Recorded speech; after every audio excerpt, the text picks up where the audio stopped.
In the name of Allah, the most gracious, the most merciful. Islam is your birthright. No doubt this life is an examination, which needs your full consideration as to what you will take to your last destination. Only true belief and good deeds are your way to salvation. Islam is your birthright. Part 1. Each person is born in a religious environment that is not of his or her own choice. From the very beginning of human existence in this world, they are assigned the religion of their family or the ideology of the state. By the time individuals reach their teens, they usually accept the beliefs of their parents or that of their particular society. However, when some people mature and are exposed to other beliefs and ideologies, they begin to question the validity of their own beliefs. Seekers of truth often reach a point of confusion upon realizing that believers of every religion, sect, ideology, and philosophy all claim to have the one and only correct religion or ideology. There are only three possibilities. They are either all correct, all wrong, or only one is correct and the rest are wrong. They cannot all be right since all religions are different from each other in their fundamentals. Furthermore, the majority claim that they alone are correct and the rest are wrong. On the other hand, to claim that they are all wrong is to deny that God revealed his will to humankind. This proposition is absurd to those who believe in a wise creator. So, which religion is the right one and how can the seeker of truth know it? In beginning one's search for which religion is true, one should keep four things in mind. First, God gave us the ability and intellect to make the crucial decision. What is the true religion? Second, God, the most compassionate, did not leave us to go astray without any guidance. Indeed, he sent us prophets with scriptures to show us the right path. Third, seeking the true religion should be the most important thing in one's life because the everlasting life to come depends on it. Fourth, one can determine the true path and make a rational and correct decision only if emotions and prejudices, which often blind one to reality, are put aside. Purpose for creation. Have you ever wondered about the reason of our existence? Have you ever wondered why we die and where we go after death? What will happen to us in the end? Have you ever asked yourself why God made the earth and all that is in it under man's dominion? Why were the night and the day and the sun and the moon created? What are we supposed to do during our lifetime? Were we created just to eat, drink, and enjoy ourselves before we die? As one poet put it, I do not know whence I have come. I saw my feet walking on the road. As they please I go and stop. What am I doing here? How did the road find me? I do not know, I do not know, I do not know. God has emphasized in many verses of the Quran that he did not create us without purpose. He said, "What, do you think that I created you simply in jest?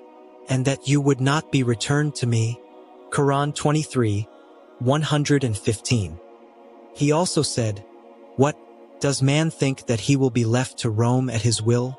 Quran 75, 36.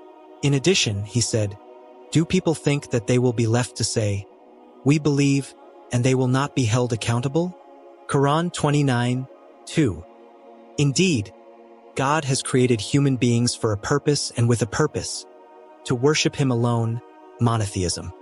He said, "I have not created the jinn and humankind except only to worship me.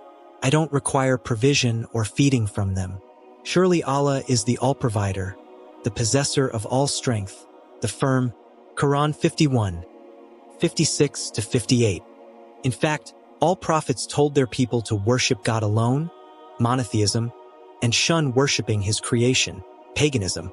God said, "I assuredly sent among every people a messenger with the command, worship Allah and avoid worshipping false gods." Quran 16:36. Prophet Abraham, for example, believed in one God, who had no partner.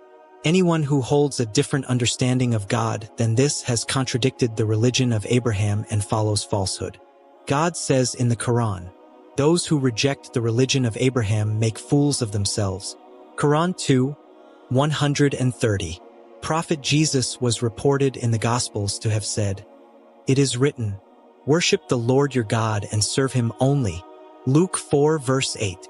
Prophet Jacob also said in the Quran to his people, "Indeed, those which you worship besides Allah are only names that you and your forefathers have established, for which Allah has sent down no authority." The command belongs only to Allah. He has commanded that you worship none but Him. That is the right religion. But most people do not understand. Quran 12:40. The basic message of Islam.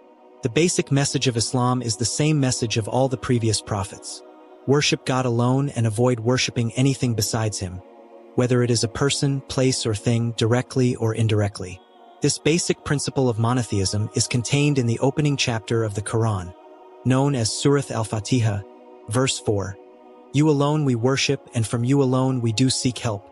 In Quran 4:36, God also said, worship Allah and do not associate partners with Him. Muhammad, the last prophet, mercy and peace of God be upon him, is reported to have said, anyone who says, there is no God worthy of worship but Allah, and dies holding that belief will be granted paradise, proves for God's right of worship. Only God should be worshipped because He is the creator and sustainer of all that exists. This great universe and everything that is in it cannot be the product of chance, and could not have created itself. Signs testifying that God is the only creator can be seen throughout the earth and in the very soul of each person. God said in the Quran, it is Allah who created the sky and the earth, and sent down from the sky water by which He brought forth fruits for your sustenance. He subjected for you the ships to sail upon the sea at His command, and He subjected for you the rivers. And He subjected for you the sun and moon in continuous cycles, and He subjected for you the night and day. And He gave you all you asked Him for. Quran 14:32-34. In the Quran, God mentions Prophet Abraham's search for truth as an example of how those who follow God's signs will be rightly guided to the worship of Him alone. God said, in this way I showed Abraham the kingdom of the heavens and the earth so that he would have faith with understanding and certainty. When the night covered him with darkness, he saw a star and said, this is my Lord. But when it set, he said, I don't like those that set. When he saw the moon rising up, he said, this is my Lord. But when it set, he said, unless my Lord guides me, I will certainly be among the people who went astray. When he saw the sun rising up, he said, this is my Lord. This is the greatest of all. But when it set, he said, O my people, I am indeed free from what you join as partners with Allah.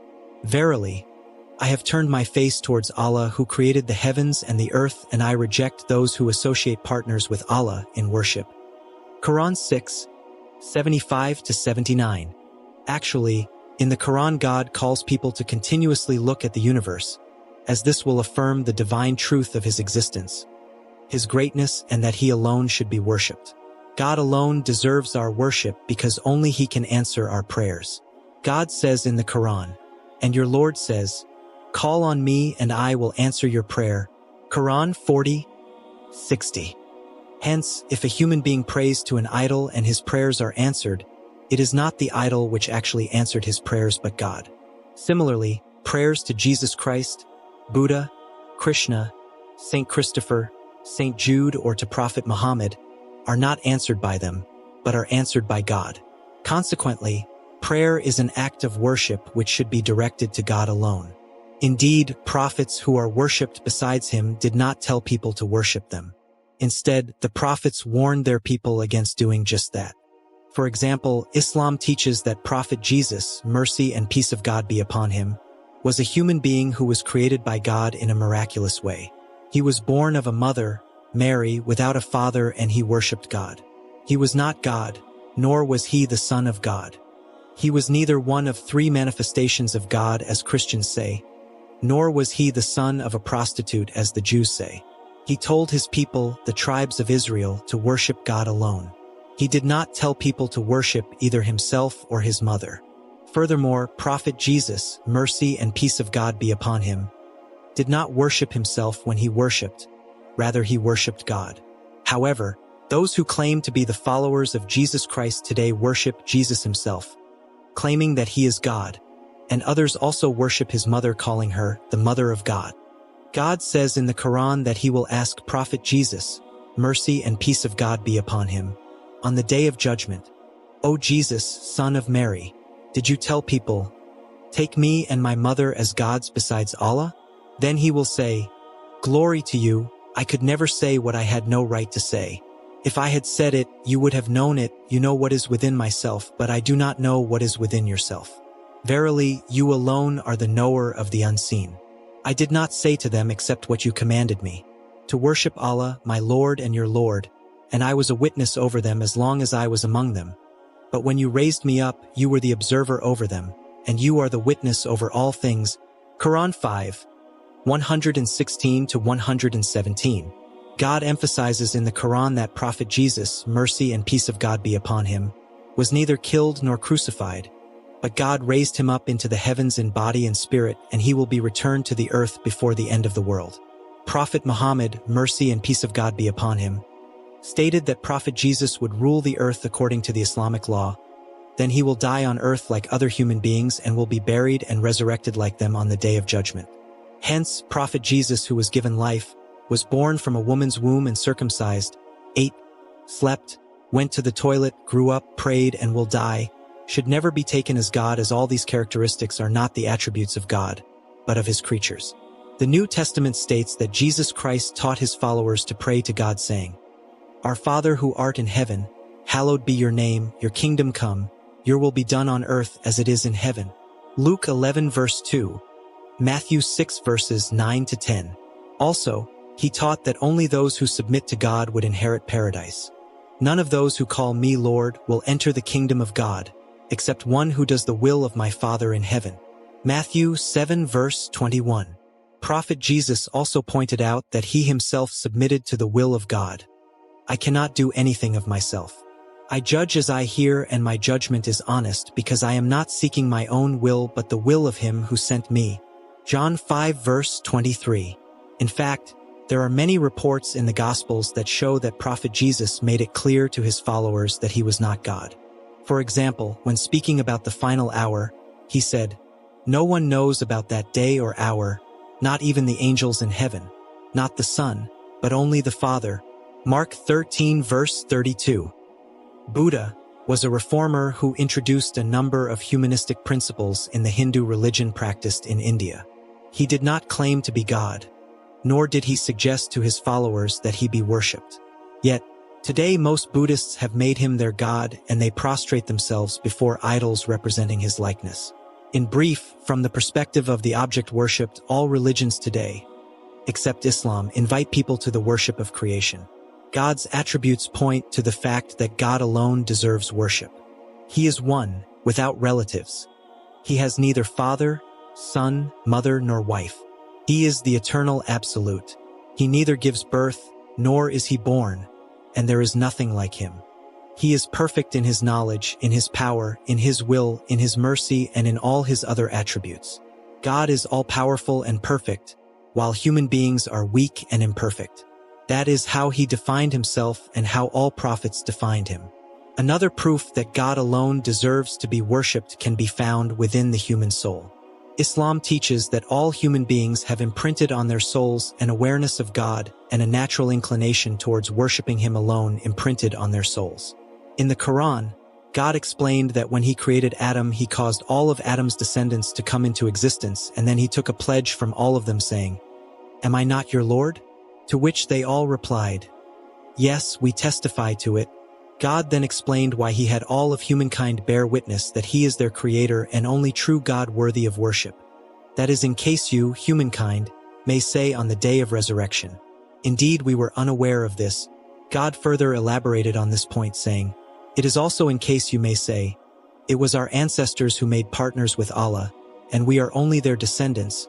Will you then destroy us for what those liars did? Quran 7, 173. Hence, people who associate partners with God in worship cannot claim on that day that they had no idea that Allah was the only God who deserved to be worshipped. Prophet Muhammad, mercy and peace of God be upon him, reported that God said, I created my slaves upon the right religion, but devils made them go astray. He also said, Each child is born in a state of Islam. Then his parents make him a Jew, Christian, or a Zoroastrian. Thus, Islam is the birthright of every human being. Since every child is born with a natural belief in the existence of God and an inborn inclination towards worshiping him alone. Just as the child submits to the physical laws which God has imposed on the physical world, In the same way, its soul also submits naturally to the fact that God is the only Lord and Creator. But if their parents are following a different path, the child is usually not strong or aware enough to recognize the truth or resist the will of the parents. In such cases, the religion which the child follows is one of custom and upbringing. But God, the most merciful and compassionate, will not hold him to account or punish him for following a false religion before he reaches the age of reason and is exposed to the pure message of Islam. All praises and thanks be to Allah.